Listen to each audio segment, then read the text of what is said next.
If you are an often injured runner, or if you just suffered your first injury to put you on the sidelines after years of being a durable runner, you will want to listen to this story to get some inspiration. Welcome to episode 178 on the Healthy Runner podcast, where we help you get stronger, run faster, and enjoy lifelong injury-free running. Today, I have the pleasure of having another returning guest back on the show who is just going to share her story of what she went through in her running journey. Stefanie Flippin is a professional trail and ultra runner, holding 3 of the top 10 fastest 100-mile times ever for North American women, which is just incredible, by the way, and is a 2021 national champion in the distance. She partners with athletes of all abilities and surfaces through her coaching service. She strongly believes in the power of representation and lifting athletes up at every stage of their journey. Stefanie is also a board certified foot and ankle surgeon and private practice owner. She is writer for Trail Runner Magazine and Relay, a collaborative running media and content group on Patreon. Welcome back on the show, Stefanie. Thank you so much, Duane. So happy to be here. And I really enjoy your community. So it's an honor of mine to be back. Oh, it is an honor to have you. Thank you so much for accepting my invite back on. For those who haven't listened to the last time you were on the show, Stefanie was on the show back in episode 96 on the Healthy Runner podcast, where she shared 5 keys for prevention of foot and ankle injuries. And we really dove in deep to kind of Stefanie's background in finding running after many years in competitive ballet and then going to medical school, becoming the 2021 USATF 100-mile national champion and course record holder. And then she shared really 5 key takeaway points in overcoming foot and ankle pain as a runner. So if you want more of Stefanie's background and all of her clinical pearls from her medical background, then go back and listen to episode 96 on the Healthy Runner podcast to get those tips and pearls if you're struggling with foot and ankle pain. But for today's conversation, I really wanted to dive into a topic that many of you will be able to relate to because, let's be honest, how many of us really listening right now can relate to being like a rock star foot and ankle surgeon and at the same time breaking like 100-mile race records? I was just really honestly happy to come in second place in my age group at like a small 10K that I jumped in Philly during my daughter's volleyball tournament a couple weeks back. But I recently read your column in Trail Runner Magazine, and Stefanie really shared her story of how she found gratitude in injury after 11 amazing years of not being injured. And I thought about all of the clients I've worked with. I thought about all of you listeners of the podcast who are struggling with injuries. And so I reached out to Stefanie to see if she wouldn't mind coming back on the show to share some of the things that she learned along in her running journey. So thank you, Stefanie, for agreeing to come back on and share your story with us. So since it has been a year and a half, actually, since the last time you were back on the show back in November of 2021, where does time go, right? Oh, right. I feel like we were just doing this like last week. No. I feel like I know a lot about what you have been up to because I do follow you on Instagram. But do you mind catching up the listeners on, what has been going on in your world, whether it is your career, running, other business ventures that you want to share with us? Yeah, definitely. So I think, Duane, since the last time we spoke, I was just fresh off of a 100-mile PR. I ran around 14 hours in November of 2021. I I tried my best to roll all my fitness into 2022. I started the year really strong. I think I started it off with a win and a course record, and like second overall on the men's podium at a 40-mile race. Took that fitness into another USATF national championships. I had quite a tough day, but I was super proud to hang on to the podium and run another top 10 North American time. But then kind of after that, I started to experience a bit of burnout. I think I had kind of pushed the envelope a little much, running 3 like fast 100-mile times. And when I say fast, I'm not like talking about myself in that way. I just mean like the terrain itself was like flat and yielded itself to be like a fast race. So I had raced 300 milers in like the span of 10 months. And some people really flourish at that. For me personally, I think like the amount of time that I put into my training, like with each training block, was just a little bit too much for me. So I backed things off through the summer of 2022, and then kind of like hit the ground running super, super hard, like up on the trails and in the mountains here. And that did lead to like some like really great training, some really great runs. But it also did lead me into a very high stress environment in the fall, this past fall of 2022. And that did ultimately lead to my first ever injury in 11 years.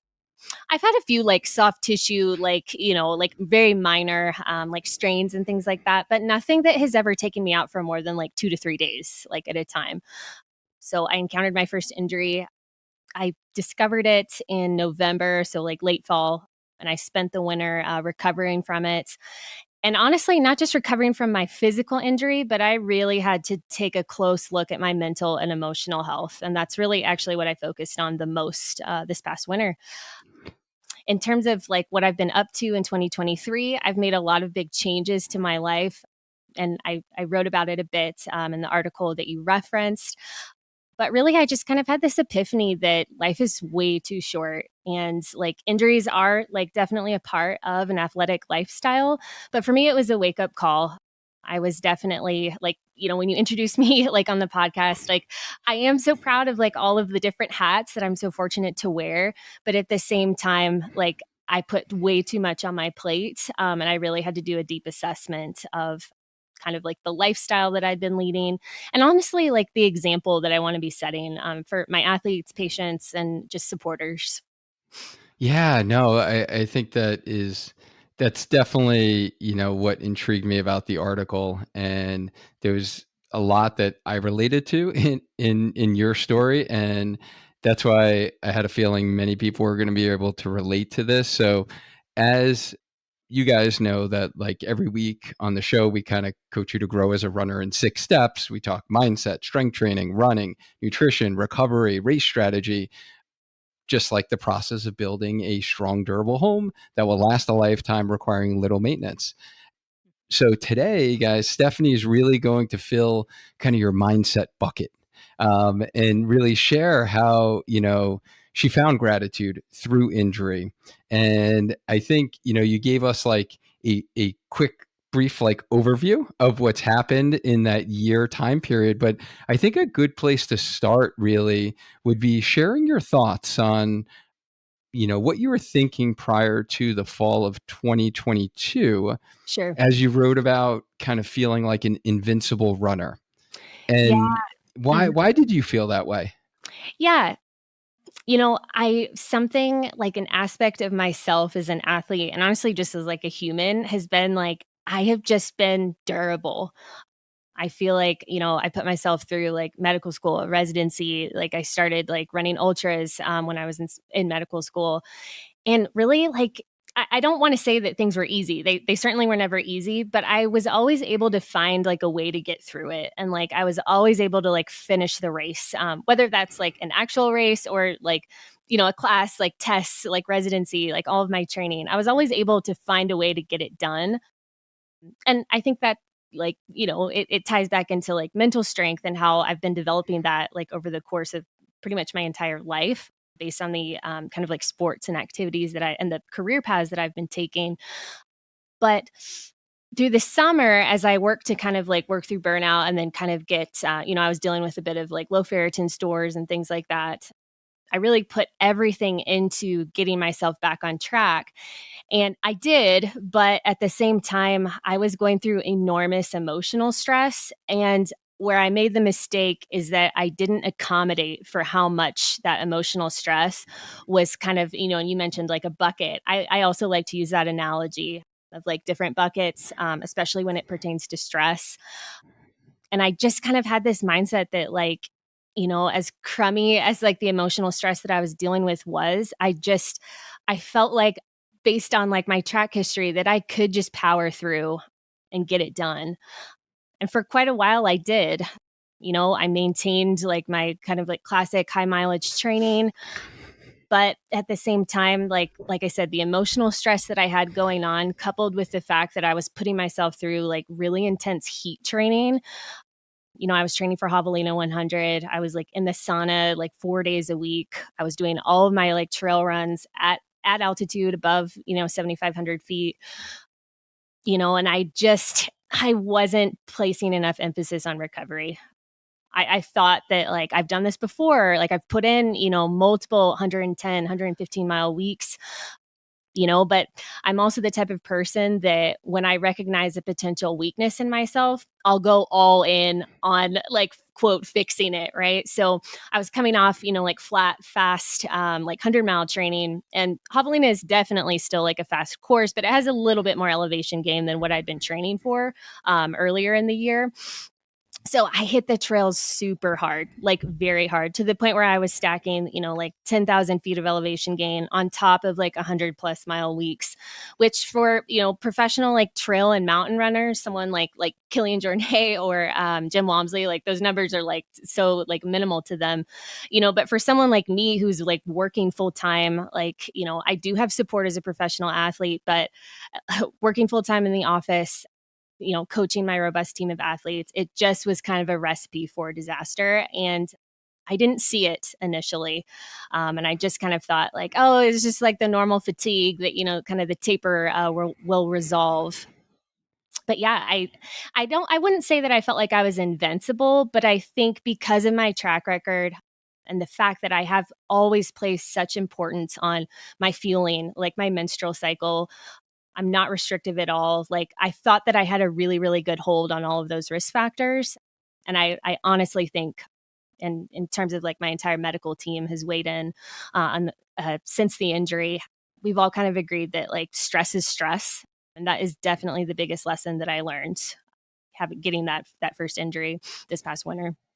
Yeah. So stress is stress. So not only the physical stress, but the emotional stress that you were going through. Do you mind sharing what some of Oh that yeah, yeah. emotional stress was that you were dealing with during this time period of like hard, intense training and getting ready for like this desert, like crazy elevation, Yeah. race that you're doing? Yeah. Yeah. So, in the article that I recently wrote for Trail Runner, I spoke about my second mom. She like helped raise me. She's been an enormous part of my life for since I was like 12 or 13 years old. She had been battling really, really aggressive breast cancer.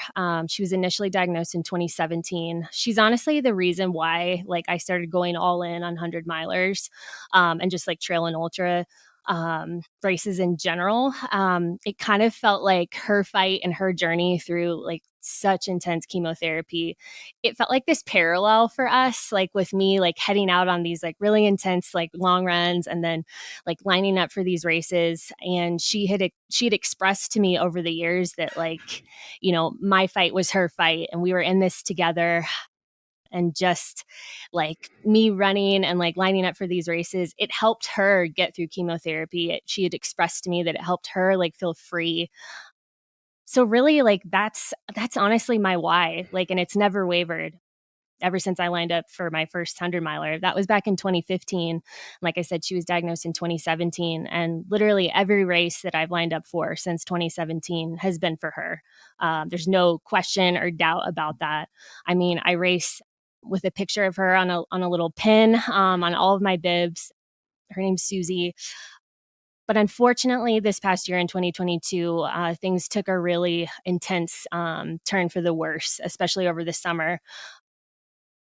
No, yeah, it was like September, when things took a turn for the worse. This is when I was like kind of like hitting my peak training weeks, and I think in my mind, I knew what the answer was going to be.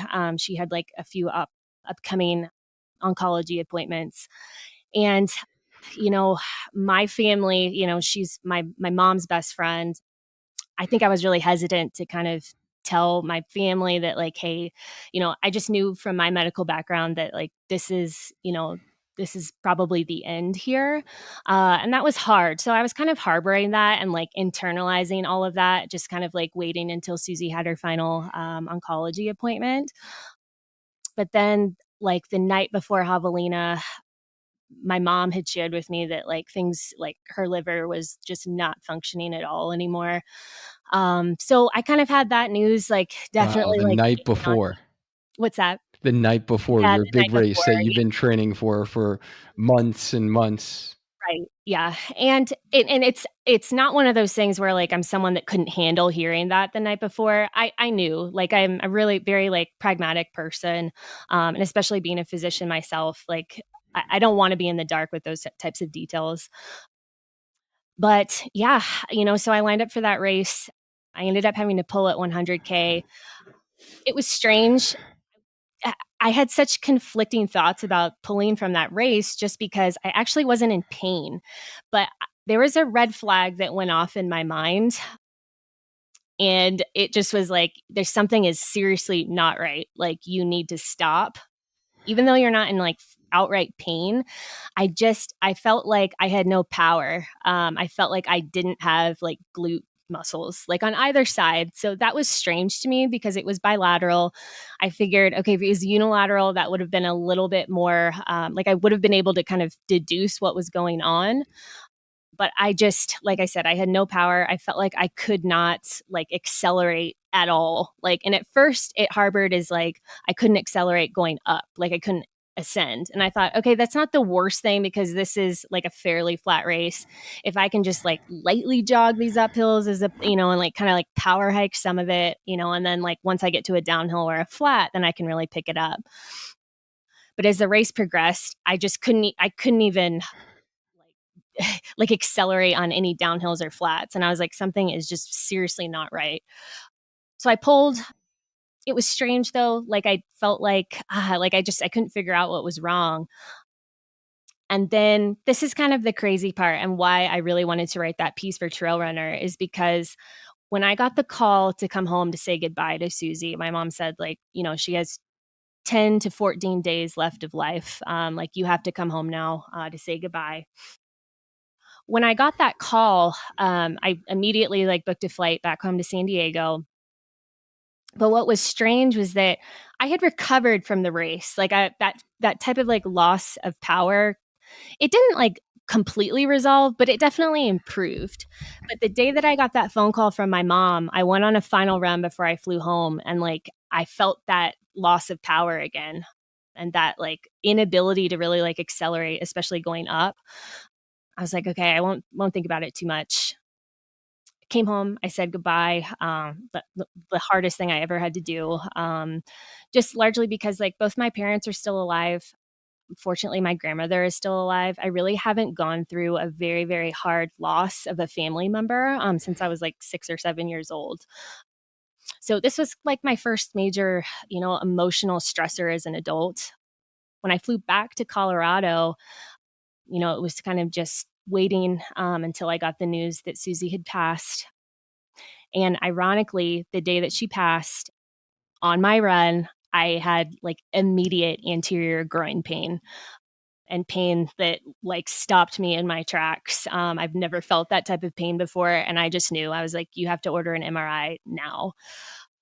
So, long story short, I ordered an MRI on myself. And yeah, sure enough, it popped up as a lesser trochanter tracking into the medial femoral neck bone stress injury. Fortunately, because I am so like anal about like my body and my training, caught it early, but it had progressed, to like borderline like grade 2, grade 3. I had my radiology colleagues and myself just kind of like scrolling through all of the slices in order to be sure we were classifying it correctly.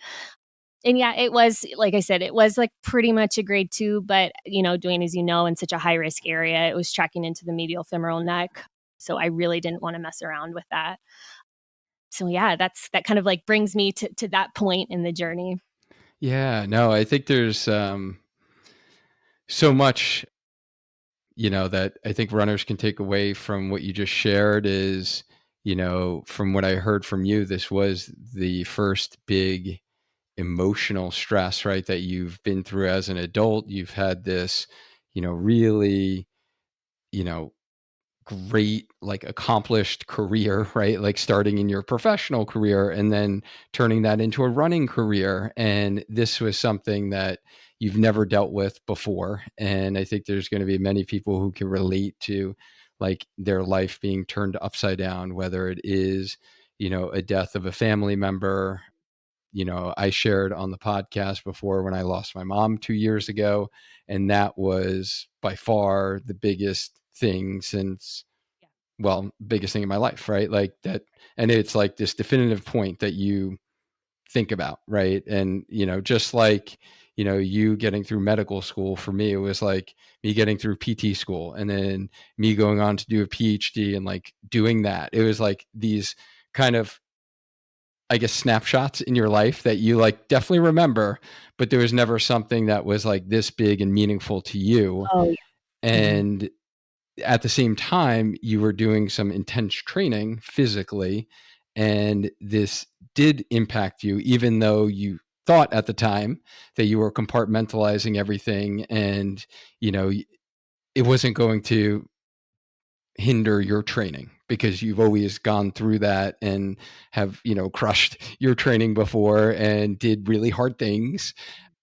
So I think that the point's just really important for those who are listening to this and are maybe wondering why either their training is not going well, or if they are starting to feel something like you were feeling, of these kind of warning signs that like, hey, something just doesn't feel right with my running. And like you described, kind of, you just realized that you weren't having power, right? You weren't able to accelerate. Like you didn't feel like your glutes were as strong and kicking in as they normally would.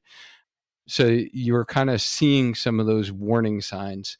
So for those that aren't seeing some of these warning signs, they might be different warning signs, but start to think about like, is there anything else that you're dealing with in your life right now, right? Like there's so many, working, parents who are Mhm. dealing with stresses of maybe taking care of a, loved one, an elder, or stressors of their kids, right? Like I hear all these stories of my, friends who have kids and other kid, like there are some significant stressors like parents Oh, go through.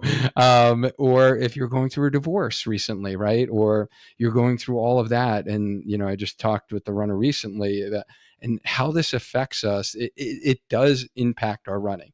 And a lot of oh, yeah. us run for the stress relief, and we run to, we say it all the time, right? Like to stay sane, and we run for the mental benefits, right? To kind of clear our head, get outside, and it always makes us feel better.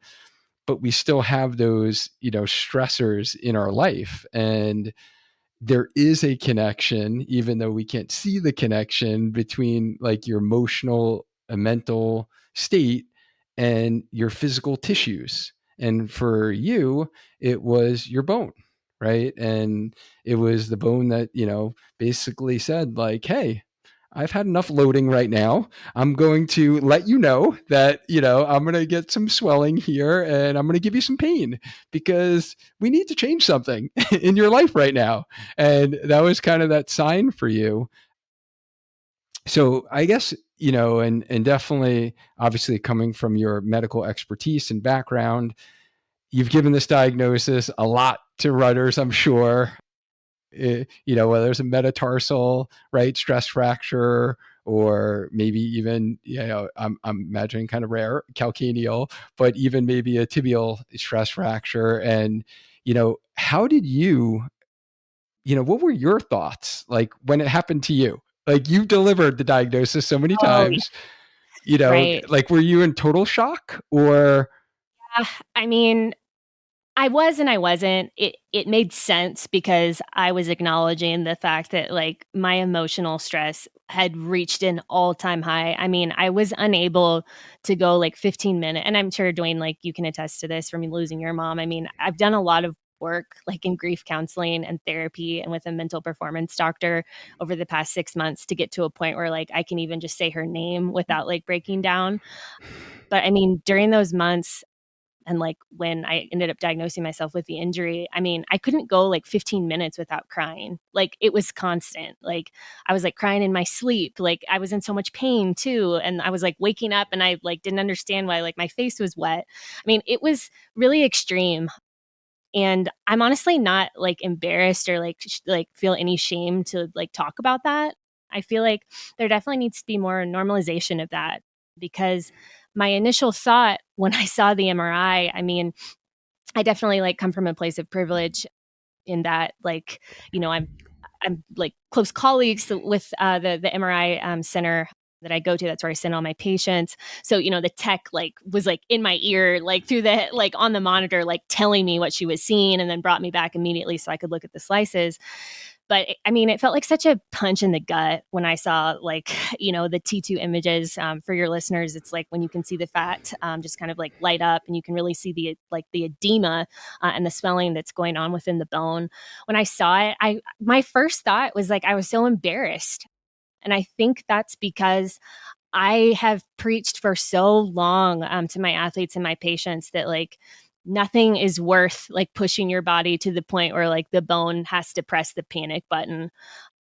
And I was embarrassed because I had done that, even though like you know, it's not like I was logging like 175-mile weeks or anything like that. But I was embarrassed because I had let like my work life balance like go. I had like said yes to way too many things. I hadn't like maintained healthy boundaries and I honestly hadn't accommodated and pivoted for the fact that like I had just lost one of the most important people in my life quite suddenly because she did take a turn for the worse very suddenly. It wasn't like we knew she was terminal, but then all of a sudden it was like 10 to 14 days left of life. So yeah, that my initial like, you know, my initial thought was like, gosh, I'm so embarrassed that I let this happen. And like I said, I've had to do a lot of work in the past few months to let go of those thoughts and feelings and understanding that, like I said, like my coach reminds me, like injuries like are a part of being an athlete. Like they just are. But there are certain injuries where we can definitely be a little bit safer with and we can kind of stop the pattern from happening again. So yeah, that's like I said, to answer your question, that those were kind of my initial thoughts when I saw the MRI pop up. Well, thank you for sharing that honestly and just being vulnerable because yes, it is hard for us to recognize and clearly like you have done work on this, right? And you're in, a better place now where you can have this conversation but I agree that we do need to normalize this and, you know, kind of getting out of our own heads of like we're a failure or Yeah. if Mhm. we preach whatever or we follow this and we failed and you feel like an imposter, right? It's like yeah, that's kind of normal for people to feel that way when in their minds they quote unquote failed. And I thank you for sharing and bringing that up. And yes, being able to work with, whether it is a counselor or a therapist or a sports performance coach or, right, like being able to work with those professions to take care of our minds. Because if we don't have our minds, right, we don't have much. Kidding. And it is, you know, again, I think a lot of listeners of our show are probably high achievers, high performers who, because they're actively seeking out like information on how they can optimize their running, stay healthy, right? And I just like just in your story, can think in those time points where it was I was seeing similar signs of like burnout's coming if you don't make a change. And there's only so much that you can give, and you do have to unfortunately say no to certain things, and you can't burn the candle at all ends, and you need to think about, what's important to you. And I'm glad that you made that decision to take care of yourself. Yeah. And, if we could talk about, I'm sure it's probably like one of the hardest time periods of your life, but that like 2 months of like not being able to run, a sport that you love, that you've done for the last 11 years, what did you do during that time? You know, how what did you spend your time doing to kind Yeah. of keep yourself busy? That you had all this extra time on your hands, that you weren't out there running 100+ miles a week. I really, really love this question because I actually like my answer is probably going to surprise like many of your listeners, particularly because like I was coming up at that time, it was even more stressful because I was coming up on renegotiation with my sponsor. So that was really tough. And I didn't really know what the future looked like. I was having to make some really, really hard decisions. And I honestly, I think, and I feel very comfortable talking about this, but a part of my like shame and embarrassment too with the injury, like was also tied to that, was tied to being a professional athlete and not like wanting to, share with like my manager at the time. And, like I said, I'm not afraid to say that because I feel like a lot of professional athletes do go through that.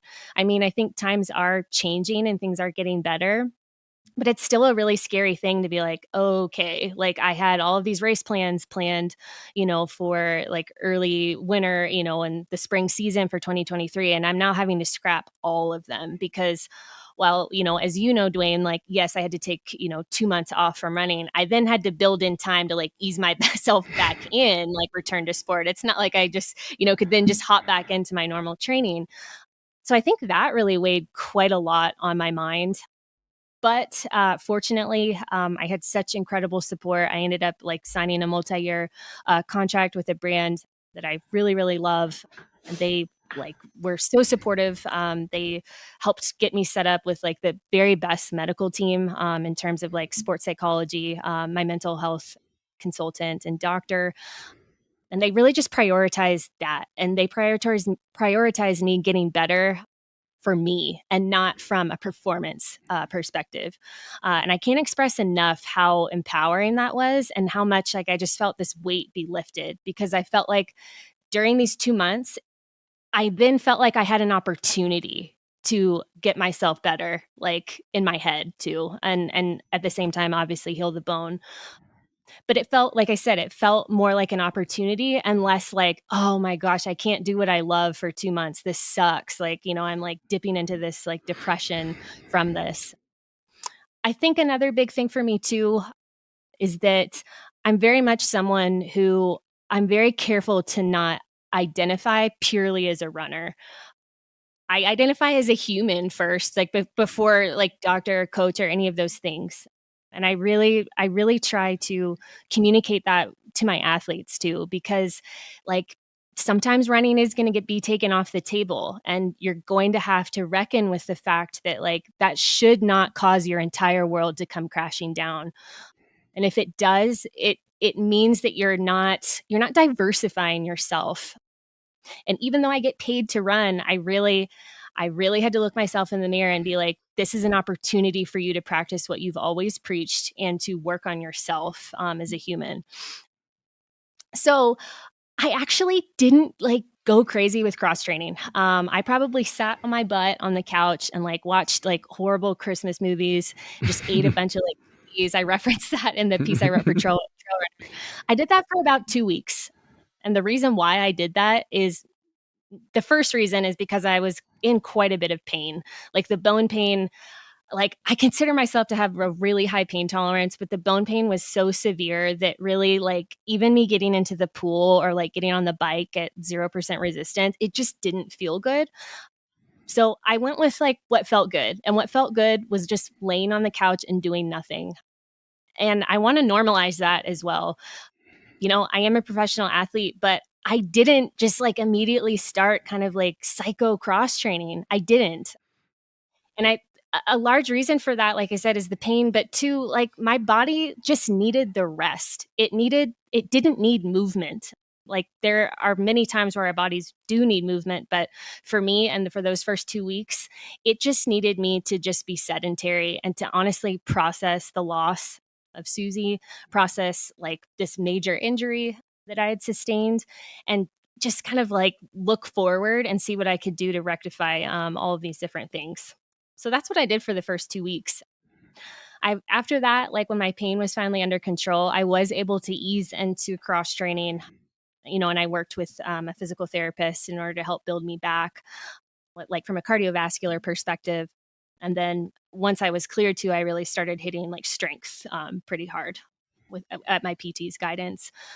But that's what I did in those past 2 months. And I didn't log any of my cross training. I don't know how many miles I went on the bike. I don't know how many miles I went on the elliptigo, but I really didn't do that much. It was probably like every other day for, Mhm. at least weeks of movement.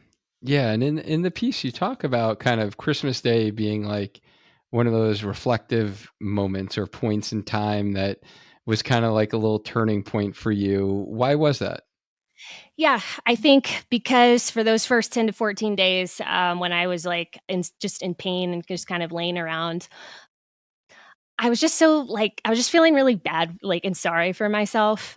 And I think at that point, I hadn't yet viewed the next 2 months or the next 6 weeks that laid ahead of me as an opportunity yet.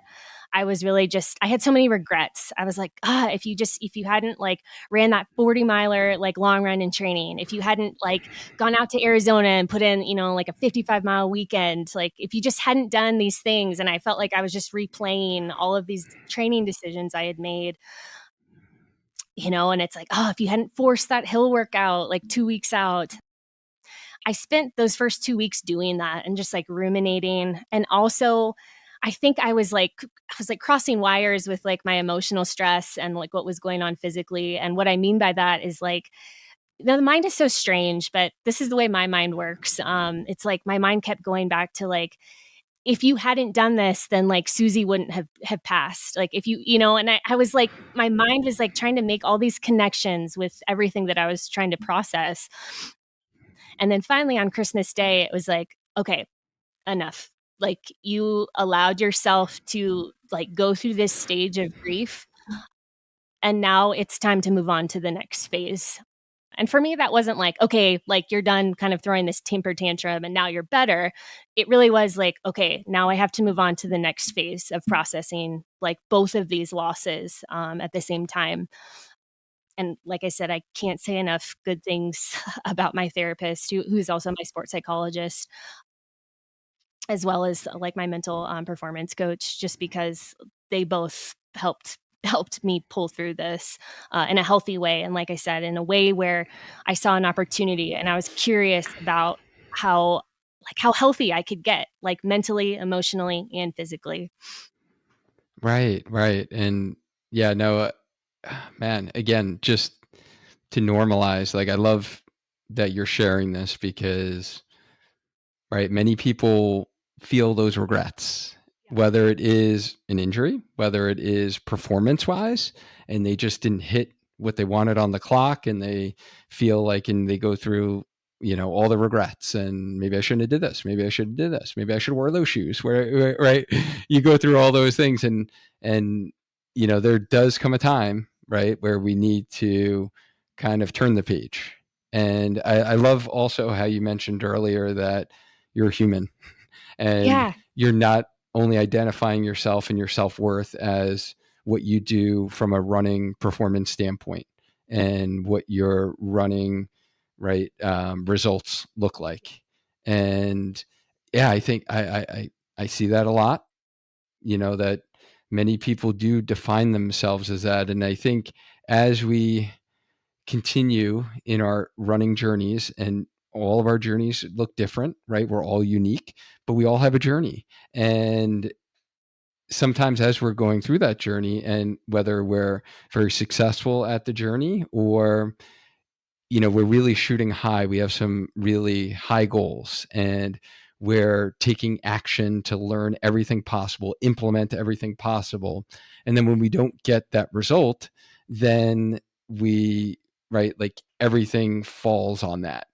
And, we talk a lot about enjoying the process and remembering our why and, going through the training and, running for life and longevity, not just the result, right, on the clock. And I think just you sharing how you were feeling during that time period and even having those regrets, even though, right, you're like very smart, brilliant, right? Like you mentioned before that you're like very analytical and right, you should have been able to just say like, oh, obviously I just did too much loading and I had, emotional stress going with physical stress, so my bone just wasn't able to handle it. Okay, it's a bone, it's going to heal, and then I'm going to get back out there, right? But you weren't thinking analytical. You weren't able to separate your personal self from you being a physician and being able to educate, patients that have been through this scenario before. And I'm really wondering, after those 9 weeks of like no running, what did that first run feel like for you? Or what were the thoughts that were going through your mind when you first, went Yeah. out there for a run? Yeah, I was such a nervous Nelly. Like, I'm so conservative. Like, I won't run through any type of pain. Like, that's, like, concerning. Like, that is something that I think I have taken a lot of pride in, and that's honestly probably why I have technically, like, stayed healthy, for the past Mm-hmm. 11 years, because I don't mess around with that. Like, soreness is one thing, but I feel like I know my body really, really well, and, like, I know what that, like, red flag pain and discomfort feels like. So my first run back, I started on like a lever system. I live pretty rural. So if you're listeners who are like, what's a lever system? Or like, why weren't you on an Alter G?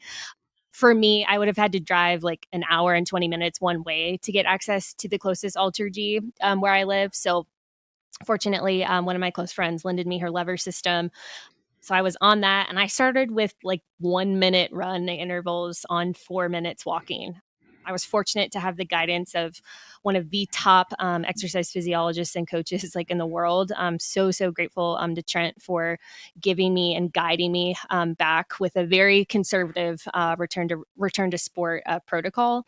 But I mean, it was like 4 minutes total of running on 4 minutes walking recoveries, and this is because like we were dealing with, edema into the medial femoral neck. Like this wasn't like a lesser risk bone here.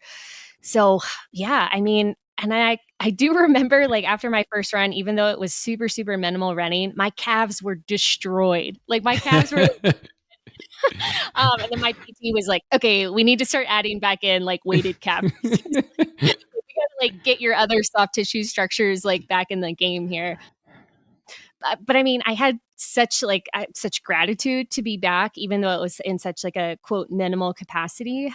But at the same time, I was also scared because, I fortunately at this point in my training, I'm like full force, like training for Western States right now. But like February 1, I was like, you are running for 1 minute at a time. And at the end of June, you're wanting to compete at the highest level at like the most competitive 100-mile trail race in the like United States. And yeah, I was like, I don't know how this is going to work. Even though I'm familiar with like a progression and return to sport and what that looks like, and the fact that like I did have quote plenty of time to ease back in, fortunately, but I was so scared of setbacks. I think that was the biggest thing, Duane. I was so nervous about any type of soreness. Like if my TFL would be like talking, or just any if my glute was like starting to feel that soreness that I had like when the bone wasn't healed. I just like I really had to prevent myself from spiraling. And I really had to stay connected with my physical therapist and my entire medical team throughout that. Yeah. So did you suffer any setbacks or any minor injuries or aches and pains? Didn't at all, and I'm so grateful for that. Again, I think it is a testament to how conservative we were, and the, like, strong emphasis on strength work that I did, and I worked with, like, my PT on that. Like, I was doing that religiously, like, to a T, like, everything that he was telling me to do, to build up, especially, like, my glute medius strength again and my iliopsoas strength. But no, I fortunately didn't have any setbacks and I was prepared for it. Everyone, my entire medical team was like, you need to be prepared for pain and like having to adjust, the protocol and like take a little bit more time off. But I'm so grateful that I didn't. Like I said, I think I have to thank my PT for that with the strength work that we put in. Yeah. So for those listening, listen to your PTs, right? And double down on your strength training for running. Oh my god. Super important, super protective. for our bodies, and sounds like was very helpful for you. And preventing, it is fairly common, right, for most runners to suffer an injury in one area, and a couple weeks, a couple of months later, have an injury pop up in a different area because of compensation, because of muscle imbalances that weren't picked up on.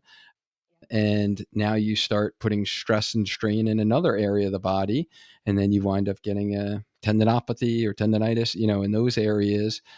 So that's amazing that things have been going smoothly. And, as we kind of get down the final stretch here, if you could change like one thing about the misconception Mm. about getting a running injury, what would that be? That's such a wonderful question.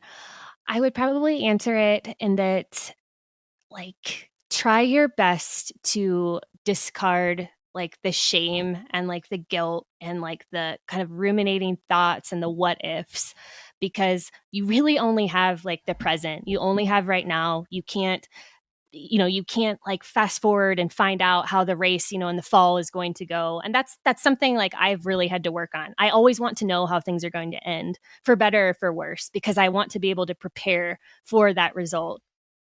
I'm someone that, like, if I'm really into a book and I'm like, oh, I just really want to know what happens, like I have to stop myself from like going to the back of the book to like get the ending. It's like I don't know why, but that's probably the best piece of advice I can impart, is that sometimes it's like an injury isn't your fault. And I think that's something that I really, really had to work through. Of course, there are things, like you can make adjustments to. Maybe an injury popped up because maybe you weren't placing enough emphasis on strength work, or you know, maybe you weren't, staying on top of your caloric intake to meet like your nutritional needs, with a training ramp up or things like that. But sometimes like those things are inadvertent, and even if you're struggling with like an eating disorder or like an exercise addiction or things like that, those things still aren't your fault. And I think I really had to come to terms with that it's not my fault that my body couldn't handle like this excessive overflowing bucket of stress. And when I finally like came to terms with that, I felt like I could just take a deep breath and like let everything go, including my regrets about maybe not traveling back home to San Diego to see Susie more often, like throughout like her chemotherapy. Like all of those things, they became so intertwined for me, like with my injury as well, that it was just like, just stop being so hard on yourself. Like, just let it go. Like, I can't change it. We can't go back in time and change it. And like I said, we also don't know what's going to happen in a few months from now. All we have is today. And like in my training up until this point, like, of course, I wish I had more time, like to in my build up to Western States. Of course, I wish none of the past like 4 months had just like transpired. But at the same time, like they did, and that's okay. So each time I head out for a run, I just tell myself like give this run like everything that you have. And not from like I'm not like like racing all of my runs, but like just give your best effort, your best mindset, your best attitude today, because that's all that you have, and that's all that's really promised to you. So that's, if I could like I'm not a very concise person, but if that's what I can impart to your listeners, like taking from like what I took from my very first and very major injury, that's what I would say. Not concise, but very human. And that's what I love about even, reading your post on Instagram, is that human element really like shines. And even though I'm reading text, it's on Instagram, it's a post, I can tell that you're putting passion into it. And you clearly just showed that passion. So thank you for that. Yeah, of And course. yeah, don't apologize for not being concise, because I definitely am not concise either. So, guys, I really hope that, hearing some of Stephanie's story and how she found gratitude through this injury process, and what she just so eloquently described, and how she is grateful for getting out there and giving her best effort on a run. And one quote I really liked from your piece is, you said, "I will always be grateful for, because it gave me the chance to zoom out and have humility for the fact that we're all human, vulnerable, and finite." Like, I just love that quote because, yeah, if you get an injury, it sucks. Like, Mhm. who wants to get injured? No one wants to get injured, right? Like, no, like it's terrible, but and it's hard when it first happens. So if you're listening to this and you've just had an injury, you still might be going through that process. But on the back end, right, this is going to be that point that you're going to reflect on later. And hopefully it's a big turning point for you, whether it is you change some things in your personal life. And we talked about, how you just, prioritize things differently, right? Or maybe this is 2 steps back to take 10 steps forward in your running journey, right? So we never know.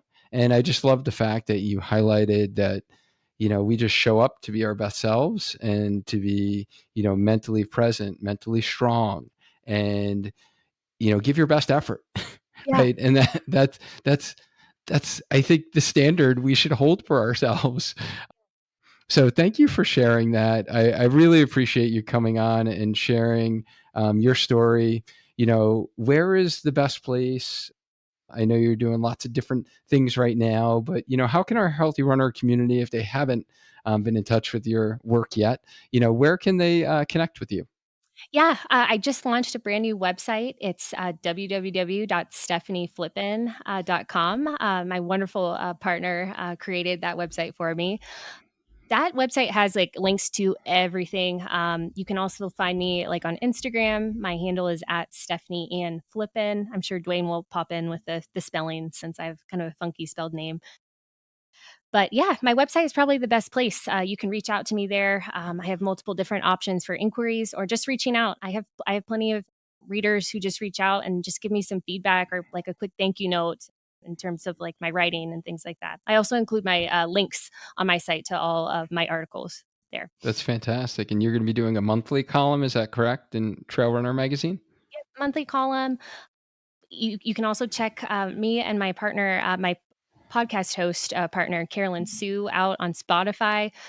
We just launched a recent podcast called Making Strides, where we talk about representation and diversity in the sport.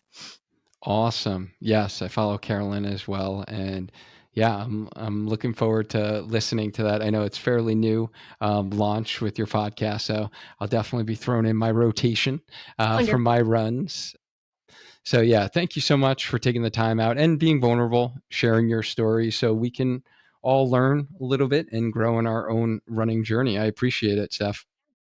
Thank you. So happy to be here. And thank you guys for listening to this episode, whether it was during your run or if you're watching the video version in our Spark Healthy Runner YouTube channel. I appreciate all of you. As always, let's maintain a strong mind, a strong body, and let's just keep on running. Until next time.